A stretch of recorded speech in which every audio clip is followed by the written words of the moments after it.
All right, everyone, let's talk about the hammer attack at Hosei University in Japan and the 2007 Virginia Tech shooting. These two incidents both happened on college campuses, places that are supposed to be safe for learning. Naturally, they were shocking. Today, I'll break it down for you, what they have in common, how they're different, and how governments responded to them.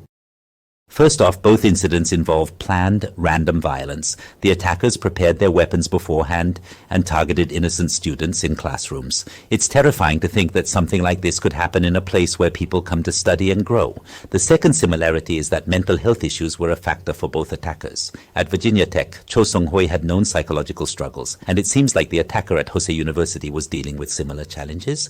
This shows how important mental health support is in preventing these kinds of incidents. But there are also clear differences. The first is the scale of the incidents. Virginia Tech was a massive tragedy, with 32 people killed and 17 injured. On the other hand, the Hosei University attack, while serious, thankfully resulted in no deaths and 8 injuries. The second difference lies in the background of the attackers.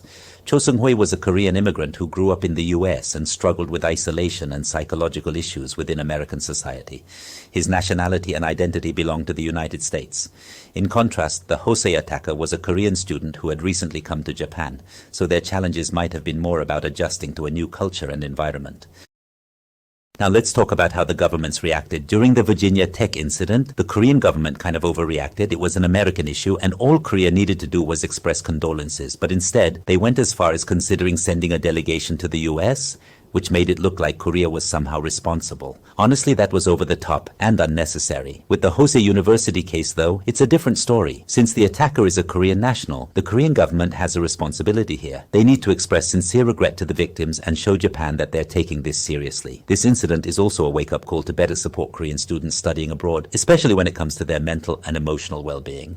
So, these two incidents share some similarities but are also quite different. What's important is that governments learn from these events and respond appropriately to prevent them from happening again. Especially for international students, we need systems in place to help them adapt and stay mentally healthy in a new environment. It's something we should all think about, how to make schools safer and support students better, no matter where they are.